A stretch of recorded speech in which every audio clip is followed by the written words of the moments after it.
Well, thank you, Karan. Thank you for the nice introduction. As he already said, my name is Jonas, and he set the expectation quite high now. So I hope I can meet it. So today I'm going to talk about eye-catching motion graphics and simulations in Cinema 4D and Redshift. And basically, I'm going to create a motion graphics piece that is based on simulation. And this is what I'm gonna create. So I hope you like it and are excited on getting into it. So let me maybe analyze a few things in here. It looks pretty complex, but if you break it down to its ingredients, it's actually, let's say, okay. So we have this, well, a lot of particles that are emitting Pyro here. That's, by the way, a new feature in Cinema 4D 2024 that you can emit Pyro directly from particles, which is quite cool. They are colorful and they have like a curl noise behavior here. And then we have these Pyro elements here at the beginning. This is Pyro emitting from points of an object. And then we have these lightnings. And yeah, I'm gonna recreate all of this, hopefully within the next 50 minutes. Are you excited? Very cool. All right, let's jump into Cinema 4D and let's recreate this then. And here we are. That's the new Cinema 4D 2024. And what I want to start with is simply a particle emitter. And when you press play, you can see, all right, it's a particle emitter, right? There doesn't seem to be anything special about it so far. I'm going to bring up the birth rate. I'm also going to bring down the lifetime to, let's say, 60. I'm going to bring up the, well, let's keep the speed, but let's add some variation here. And that's it for now. The next thing I'm going to take care of is the emitter settings. So I'm going to bring down the emitter size to, let's say, 2 by 2, and then also bring up the angle for horizontal and vertical so that I'm creating particles that are shooting in all directions. So far, so good. The next thing I want to do is I want to animate this emitter along a circle spline. And I just did this with a circle spline, but this can be any shape. It can also be animated like manually without animating it along a spline. It can be text. It can be anything. I'm just going to use a circle to save some time here. So this is my circle, and then I'm going to right-click the emitter and create from the animation tags an align to spline tag. There we go. And I'm going to drag and drop the circle spline into the spline path here so that the particle emitter is now here. And then I want to animate it along the spline. However, before I do that, I'm going to go to the project settings and I want to adjust the frames per second because I'm working with 30 frames per second here at the moment. I want to bring this down to 25. And just in case, I'm also going to open up the render settings and adjust the frame rate here also to 25 because these frame rates for rendering and for working in the scene can be different. So you can work in the scene with 25 frames per second, but then render with 50 or 100 frames per second, for example. Okay, that sounds good. And the next step is to animate this thing. So let me set a keyframe at position 0, and the time is also frame 0. So let's set this keyframe. Let's go to the last frame here, which is frame 75 now. Set the position to 100% and add another keyframe. So now when I press play here, we have this particle emitter animating around in a circle. Good. Let me have a look at the animation curve. So I'm going to bring up the timeline here and set it to F-curve mode. Now you can see that I have ease in and ease out. That's the default. I'm going to set this to linear interpolation by simply hitting this button. And then, I don't know if you can see it here on the screen, but there is a black line here. And that means that after my last keyframe, this value will just be constant. So what I'm going to do is I'm going to select the track And then I have these neat settings here for what's going to happen before and after the first and last keyframe. And I'm going to set the after to continue, and this way it will loop until infinity. So when I bring this up to, let's say, 150 frames per second, we will have 2 rotations. And yeah, I can loop this up until infinity, as I said. Whoops, some smileys, that's always good. All right, let me bring this back. There we go. Okay, now I'm happy with the animation. And I now want to trace these particles to really see what their paths are. That's then cool for setting up the curl noise to really see what the shapes are like. So let me, with the emitter selected, just go to the MoGraph generators menu here and just create a tracer. And now when I press play, you can see that we have a ton of spline that are being created. And yeah, now we can shape these. And the way I want to shape these is with a curl noise. So there is no like one-click solution for creating a curl noise inside of Cinema 4D, but we can create ourselves a one-click solution for that. And I'm going to show you how to set up the curl noise force and then how to turn it into something that you can reuse quickly. So let's do this. I'm going to start with the field force object. So let's go to simulate forces and field force. And this is a force that you can use to create your own custom forces. And these are going to be based on fields. So just to give you an example, if you don't know the field force object yet, I just create a linear field here. So let me do this. And now we have a few lines in here. It's a linear gradient, so from the left to the right. So we have these lines that are pointing from the left to the right or from the right to the left. And they are pretty long here on this side and pretty short on this side. That means that we have a direction here, and the length of these lines is the speed of the force, or the strength of the force. So let me give you an example here, simply by pressing play now, because the field force is already going to work. So now you can see that the particles here are slowly going like some sort of the left side. And here, on the left side, there is no wind. And this is because these lines here, or the strength, is 0. So when I move this to this side here, then you can see the default behavior. And if I push it to this side, then everything will just go to the left. All right, there are a few other things that are pretty exciting in the field force. And these are the velocity types.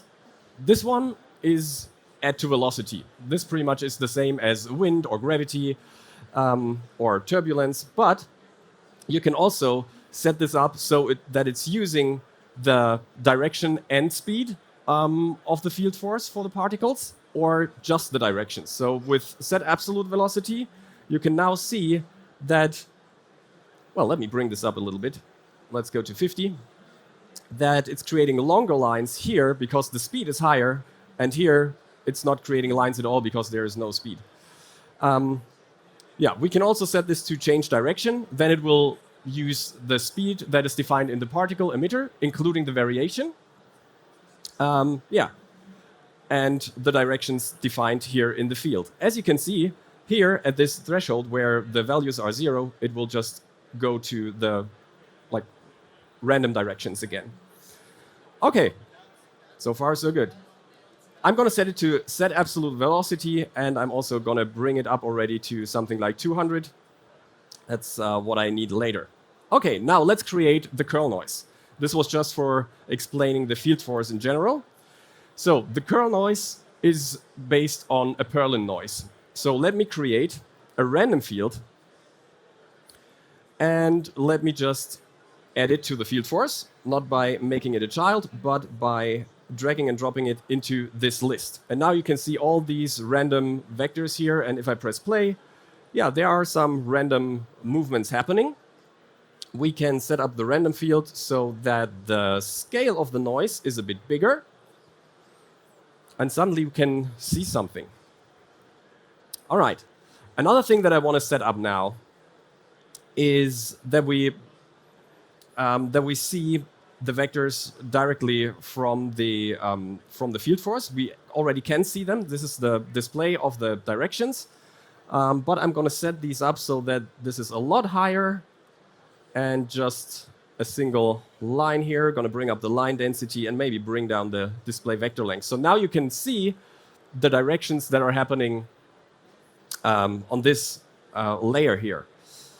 Okay, so that's looking fine. But what's happening here is with the noise, the directions are set up in a way that the particles are moving from the 0% values to the 100% values in the noise, or from black to white, or vice versa, depending on how you set it up. But the curl noise is more or less a direction where it's finding a gray value or one value and then just creating circles using this value. So how can we do this? Well, unfortunately, we cannot do this directly in the random field. We have to take an extra mile here and use a volume builder. So the volume builder, once we make the random field a child of it, can create geometry out of a noise, but it can also be used to create vectors or directions out of a noise. So let me go to the volume builder, and in here, I'm going to set the volume type to vector. Right? And now we have this little box that we can use to create these directions that we need for the curl noise. All right, let's have a look at the field force. The random field is still in there. We don't need that. We need the volume builder now. So I'm going to drag and drop the volume builder in here, and I'm going to add it as a volume object. All right, that's pretty much it. I'm going to make it invisible, and now you can see that our visualization square is much smaller. Why is that? Let me go to the volume builder again. And when I select the random field, you can see that we have this creation space parameter here, and it's set to box. And the size of the box can be defined here. So that's an interesting thing. When you put a noise into a volume builder, it's not of infinite size, it has boundaries, and we can define the boundaries here. So let me do this. I'm going to set this to 800 by 800 by 400, like so, and suddenly we can see that it's the same size as before again. Now, in theory, when we play this back, it should be the same as before, so still not curled. But here in the volume builder, we have the option to curl this, simply by adding one of these filters here. There is one that is called vector curl. And once I do that, let's have a look at this section here, because then you will see that it's suddenly creating circles around areas of weight in a noise with the same weight value. Okay, and then just in case, I'm going to create another one to normalize these vectors. That means that all the vectors are the same length, meaning everything has the same speed when it comes to the particle simulation. This is something we need, and that's pretty much it. Now let me deactivate the display here, and let's just press play and see what happens. I think this is looking like a curl noise, isn't it? So there we go. This is the thanks Darren, thanks to me. This is the visualization of our curl noise. It's looking cool already, but as I said, I want to emit Pyro instead of just creating splines here. So let's do this. We now have our setup for the curl noise. So I'm going to delete the tracer now, and instead I'm going to right-click the emitter, go to Simulation Tags, and add a Pyro emitter. Let's play this back. And this looks pretty cool. Not exactly what we wanted, but it looks cool. Everything is now affected by the curl noise, and that means we get these stripes or I don't know how to call them in English, but these nice little shapes created from smoke. And this is because, the field force is affecting the particles, but also Pyro. So let me adjust a few things. In the emitter, I'm going to first bring the thickness down to 0. The thickness is the size of the sphere that is created for pyro emission. So let's bring this down. Let me also go to the project settings again. The shortcut, by the way, is Control D. I'm going to use that from now on. And I'm going to go to the pyro settings and set the voxel size down to 2 as well. And then I scroll down, and at the very bottom of the pyro settings, I find the forces include-exclude list, and I'm just going to drag and drop the field force in here, and maybe let me rename this as well to curl field force. And now it's here in the list, and let's see what's happening now.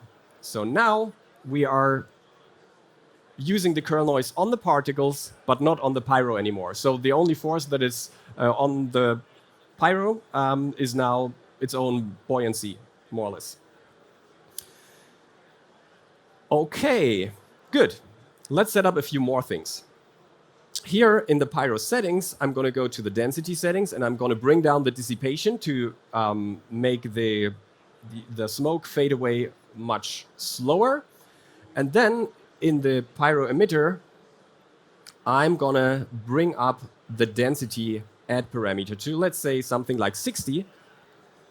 And then we already have this.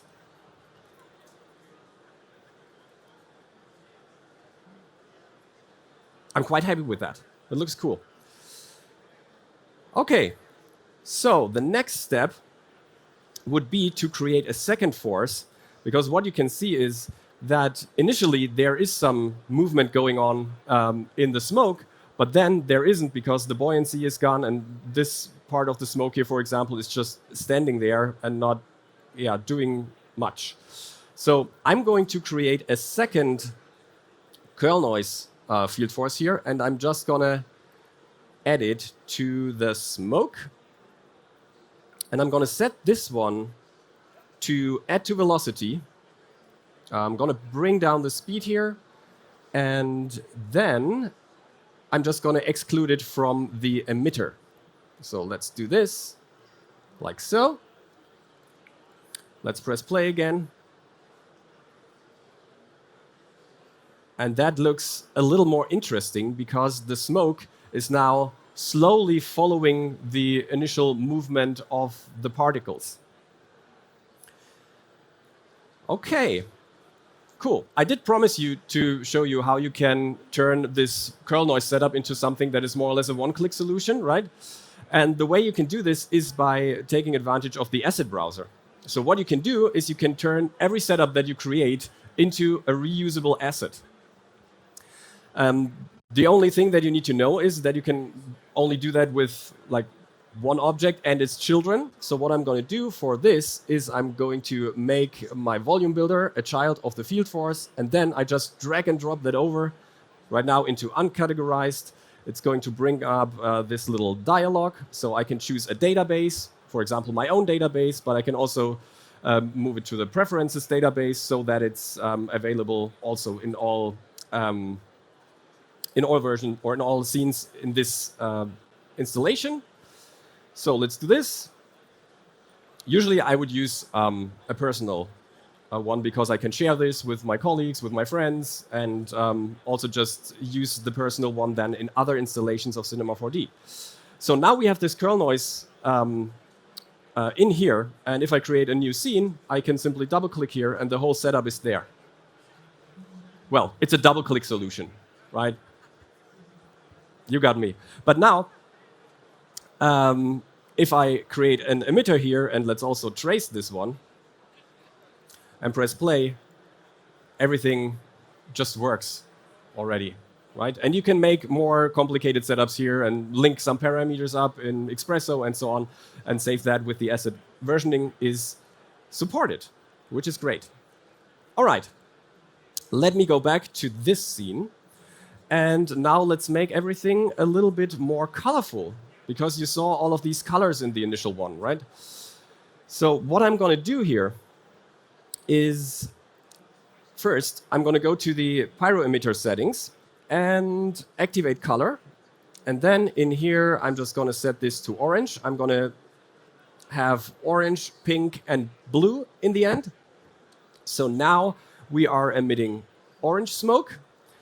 And the next thing I'm going to do is go to the emitter, to the particle settings. I'm going to bring down the birth rate and create 2 copies of this. And I could also set this up in thinking particles, but I think the easier way to set it up is with standard particles, and also it's more visual because we have it all in the object manager. So let me set this one here to pink and the next one to blue, like so. If I press play now, we still don't see a lot of color, and this is because all of the emitters are using the same seed. So let me go to this emitter. It has a seed of 0. This emitter, I'm going to set the seed to 1, and for this emitter, I'm going to set the seed to 2. And now it should be nice and colorful. Look at this. And it's so simple. All right, so this is already the curl noise pyro smoke part of it. Now, the next part is an emitter that has some cool movements, like many emitters, more or less, that are doing a cool movement and therefore look very dynamic. In order to create that, let me quickly deactivate the emitters and just create a platonic. And I'm going to place the platonic here. I'm just going to create a copy of the align to spline so that we have this. I'm going to set the platonic to be an octa, and I'm going to make it a little smaller. And I'm also going to create a simulation tag on it, Pyro emitter. There we go. So let me also set the thickness up here to 2. As I said before, that's the radius of the Pyro emitter now. By default, it's emitting from the surface. I don't want that. I want to emit from the points. That's also something new in Cinema 4D 2024. So now, wait, is this visible? Yeah, it's visible. Still not enough density for my taste. So let me go down here to the density and let's just bring this up to something like 50. And I'm also going to set the color to something grayish. So now we have this. All right, so far so good. The problem now is it doesn't look super cool because there is no movement, like no relative movement between these particles. They are keeping their same relative position to each other. So what I'm going to do now is I'm going to deform the platonic using a random effector. You can use effectors to deform objects. So everything you need to do is to add it as a child. So I'm just going to hold down the Shift key now. This way it's going to be created as a child. And then I'm going to go to the Deformer tab and set this to point. So now you can see that something happened already. But although it's random and it's looking more interesting, there's still no relative movement between these points. So let me go to the Effector tab of the Random Effector. And let me set the random mode to something that is animated, like noise. So now this changed. I'm going to also set this to index to make all the different movements more independent from each other. And let's have a look at this now. So this looks much cooler, and I'm going to make the platonic invisible now. So this is a cool way of creating, or of easily animating a whole bunch of pyro whatever. If you have, for example, a character who's doing this and you want pyro to smash into a building or something, this would be a cool way to do that because you only have to animate one object and then the pyro will just be emitted from the points. However, it's a little bit too much for my taste, so let me first bring down the radius of the platonic, maybe to 5. And then let me also bring down the strength of the effector to something like this. I'm quite happy with that. All right, now let me bring back the other particles and Pyro simulation. And then suddenly we have this. So we have a clear starting point. That's way better than before. And we have the cool looking kernel noise here. All right. That is great. But there's one little detail missing. The lightnings. So how can we create some lightnings here? Some lightnings that are following the curl noise, but yeah, they still need to be independent. All right, the way I did this was by using a few spline modifiers, spline modifier capsules to be more precise.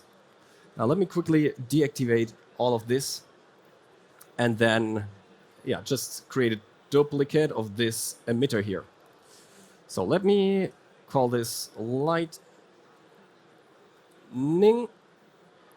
1. And let's reactivate it. Let's just get rid of the Pyro tag and let's see what we have. Okay, we still have particles. And we need less.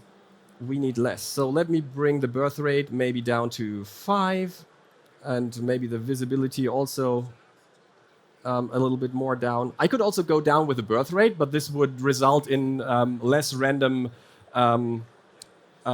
starting locations or birth locations for the particles. That's why I'm bringing up the birth rate, but then bring down the visibility to create more randomness. And now we have these little particles here. And I'm going to trace the particles like so with the tracer. And now we have this. Okay. The next thing I want to do is I want to modify these splines that I just created. So in the tracer, I'm going to go to from end and just create a little bit of length here, maybe 20. So it's tracing for 20 frames, and then the splines are just following the particles. That looks cool. Still doesn't look like a lightning. And also, it's too close to the particle itself. I want some distance between the particle and the actual spline. So how can I do that? Well, there are some spline modifiers in the asset browser. Who didn't know that there are spline modifiers in Cinema 4D? Who didn't know? Okay, many people. So check this out. You go to the asset browser and just search for spline. And then here under operators, you can see a few things that are related to splines. And the orange ones are spline modifiers. They have been created by Rocket Lasso, the incredibly talented team at Rocket Lasso. So we can also search for Rocket Lasso here. And then we have the stuff they created, also a few other very cool generators. And here we have a trim spline modifier, and we have an electric spline modifier. These are the two that we are going to use. There are more spline modifiers, like a dash spline modifier, creating procedurally dashed lines, for example. Super helpful. I'm going to use the trim spline modifier first, and just make it a child of the lightning. And now I'm going to trim this start a little bit. Let me see. No, that was wrong. Oh, yeah. I need to make it a child of the tracer, of course. And now you can see, look at this. So this is the default one, and it's procedurally shortening the spline here. And the interesting thing about this is that this is procedural. So, and the next thing I'm going to do, I'm just going to add an electric spline modifier, like so, and suddenly I have electric lines. And they are completely procedural. That's the cool thing. Yeah, and as you can see, you can add them just as a deformer to any other object. Let me set up the electric spline a little bit more. So I want to bring down the displacement, maybe to something like 20. And also, what the electric spline modifier has activated by default is that it's fixing the start and end point. So I'm going to bring down the fixed start and end to 0 to make the splines even more random. And now I have electric lines here. which is cool. So these are my lightning. I can't type today. Lightning 1, and I'm going to make this one green. Let's do this right now. Let's go to the basic settings here and just use custom color for now so we can see that in the viewport. So now they are slightly greenish. And yeah, I like the look of them. And now I can create more of these. So just for the sake of this example, well, no, let's create 4 of them. So 2 of them are going to be green and 2 of them are going to be blue. So let's just type in blue here and blue there. And then we just need to adjust a few seeds. And we're going to do that in the emitters. So this seed needs to be something else. This seed also needs to be something else. And this one also something else. And now we should have 4 different things here. We need to set up a few other things as well to make these more random. So maybe let me bring up the birth rate for one and bring down the birth rate for another one. And yeah, let's just play with these values here. And suddenly we are getting a few more lightnings. It's too many for my taste, but we are getting there. Here we go. Maybe these are too many. Yeah, it's still a little bit too much, but you can see some stuff going on here. I'm gonna colorize these 2 here blue so that we have a little bit of a variation in color here. So that is looking good so far, but what I also want is I want these to flicker, and this is why I created 4 of them, so I can make them independently flicker. I cannot make every single traced spline here flicker, but I can make the groups of splines that I have here flicker. So let's do this. I'm just going to select all of the emitters here, all of the tracers. Let me just put them here so I can grab them easier. And also in the basic tab, I'm going to set a few keyframes. I'm going to set these to off, set keyframes for viewport and render visibility, then use G key to go 1 frame further, set them back to default, and maybe I should activate auto keyframing. That's clever here to save some clicks. We already wasted a click on the double click thing, you know? So let's go back to default here. Then next frame, set this to off again, and then set it back on, and 2 frames later, set it off, or switch it off. And now we have this. It's not too spectacular, but what we can do now is we can open up the timeline again, and down here we have all our keyframes, and we can just move them around, offset them a little bit, and create some variation this way. We don't need to have them as one thing. We can also just put a few keyframes back there. We can also maybe just use these here and these back there. Yeah, just create a little bit of variation here. Like so. And so. Oh, this is going to be long. There we go. And now it should be way more interesting. Give me a second. Here we go. Let's see.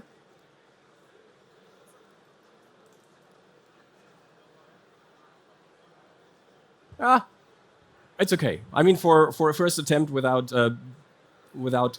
checking everything, that's fine. I'm going to use this. Okay.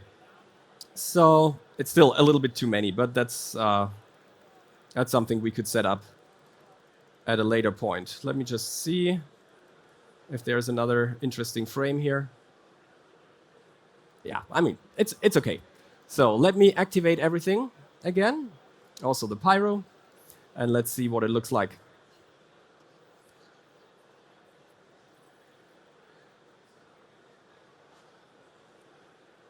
There, do you see it?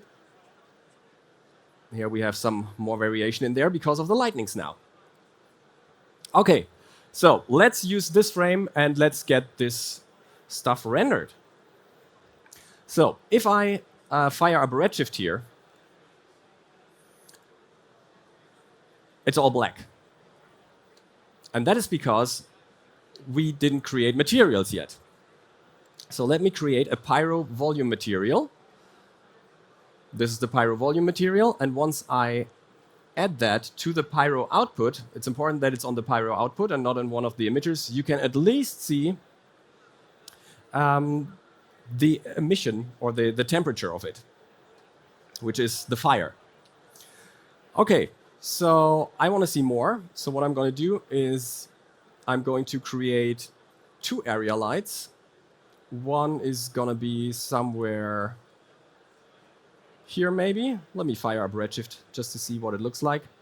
That's okay. Let me go here. Rotate this by 180 degrees. And let me move both of them a little bit up. All right. So this is looking way better, but you can see there is no color in there. To activate color, we need to change things in 2 places. First of all, everything Pyro that you see here is based on VDBs, right? And VDBs typically are coming with different grids that are stored within the VDB. There's one for temperature, one for density, usually also one for velocity by default, at least it is there. But the one that is not on by default is color. So I'm going to set this to on export so that we are exporting the color information. And now we can pick it up in the material. So let me select the material, go to the Pyro volume here, and then we go down to the color channel. And we can either just type in color here, or we go to the preset, Pyro output, color. And this entry here wouldn't be there if we didn't activate it before in the Pyro output object. So let's activate color. And there we go. Now it's colorful. Great. However, we are missing some things here, the lightnings. So let me create materials for the lightnings. I'm going to just use a standard material. I'm going to bring down the diffuse weight and the reflection weight, and I'm going to go down to emission. Going to make this one bluish, well, greenish for the first one, like so. Going to bring up the weight maybe to 4 or so. And I'm just going to add this to the lightning's green. And I'm going to add a second one where I change the color to be blue. And I'm going to add this to the other 2. There we go. But as you can see, there is no lightning showing up. Why is that? Because we need to tell Redshift that it needs to render these splines. So by default, splines won't be rendered unless you sweep them. But you can render them if you right-click, go to render tags and add a Redshift object tag. You do that, and then you have this curve tab here, and you set the mode to hair strands or anything else. And then suddenly it will work. Here's our lightnings. They are a little bit too thick. So let me go down with the thickness here. Maybe something more like this. All right. So this is basically the full setup here. What we can also do to make this look better is we can just go to the first frame here. And then I'm going to bring up the Pyro settings and just bring down the voxel size to 1 centimeter to have more detail in the smoke, and this way it's going to look richer. So let's play this back. It's also going to take a little longer. Usually before you render, you would cache this. Let me just go to a frame where the lightnings are popping up. There we go. That looks good. And let's render this. And you can see there's a lot more detail. Maybe let me play back a few more frames here.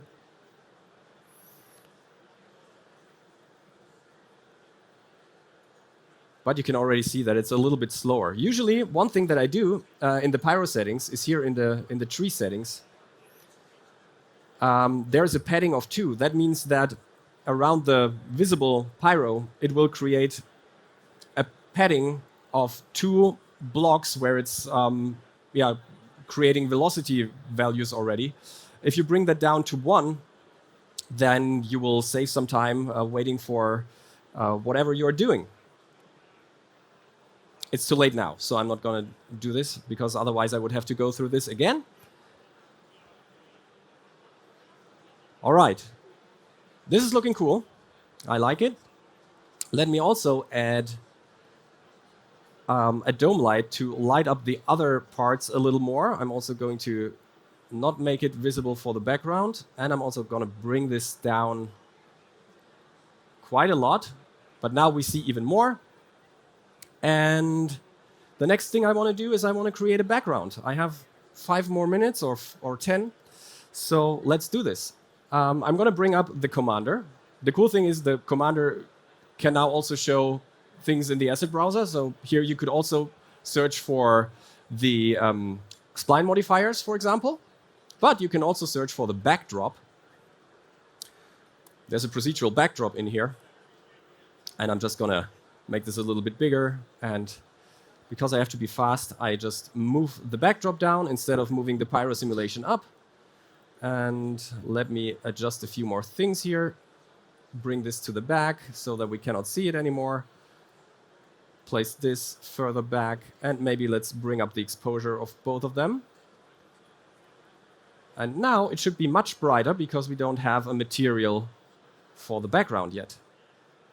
There we go. Okay, I want the background to be pretty dark.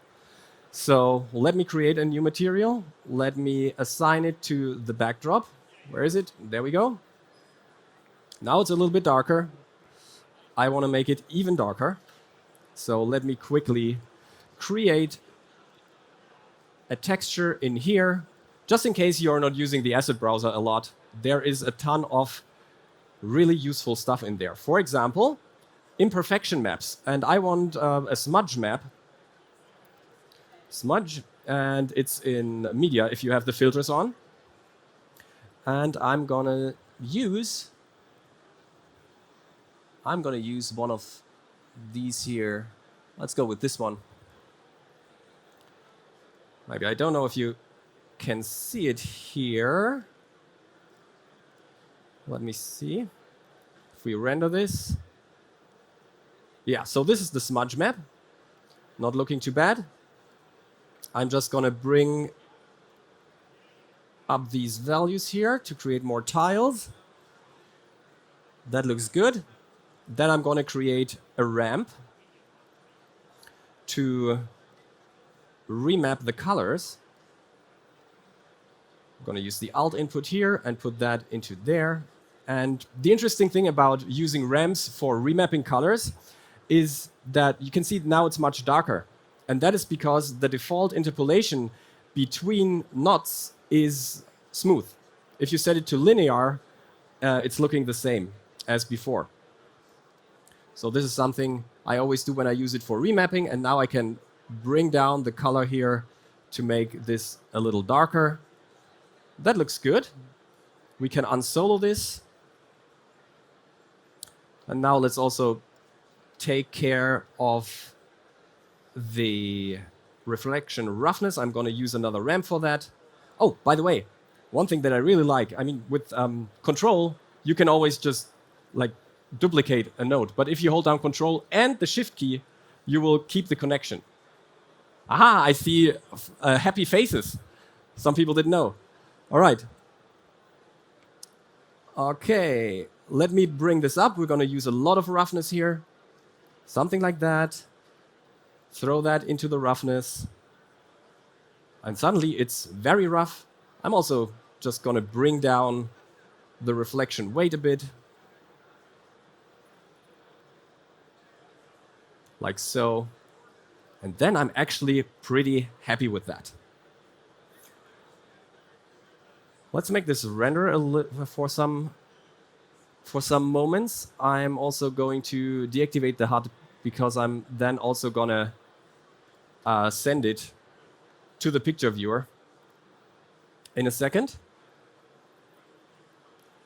Maybe the light back here is a little bit too bright. I don't like that too much. There we go. Okay. Let's give it a few seconds, and then we're going to send it over. Well, actually, I forgot something. I wanted to set some stuff up in the Pyro material. So let me go in there, Pyro volume, and let me bring up the scale for the emission, because this is going to make the whole setup a little bit brighter, especially the fire. There we go.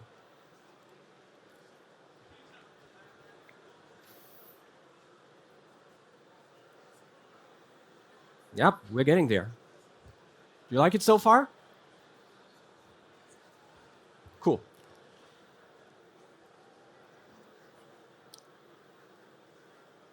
All right. All right. I think that's clean enough. Let's just go to view and send this to the picture viewer. I'm just saving time this way because the rendering would take a little longer. Yeah, I'm gonna send it to the picture viewer, and I'm gonna stop Redshift because I want to give some final touches to this, simply by bringing up Magic Bullet Looks. And here in Magic Bullet Looks, I'm gonna add an effect that is called Optical Diffusion. And this is basically the same engine as Optical Glow from VFX Suite. So what we can do with Optical Diffusion is we could create a glow effect. So I'm gonna bring down the size first, maybe to 100. And then I'm gonna bring up the glow parameter. And look at this. This is making a huge difference already. Maybe like so. I'm gonna reduce this to the highlights only. More like so. Maybe we can add more glow now. That's a little too much. And then I'm also going to add another tool here, which is going to be a lens vignette. Just make this a little bit bigger and bring up the strength. Yeah, and let's say we are happy with that. Then this would be, yeah, the final. Okay, so are you happy with this? Very cool. Thank you. Yeah, let me jump back to the keynote to have a look at the final version here. So after everything I did now, I cached the volume, and then I rendered it, of course, so that it's mostly grain-free or noise-free, and yeah. I added the Magic Bullet effects and the glow later in compositing and After Effects, but this is the final thing. Thank you very much. I hope you liked it.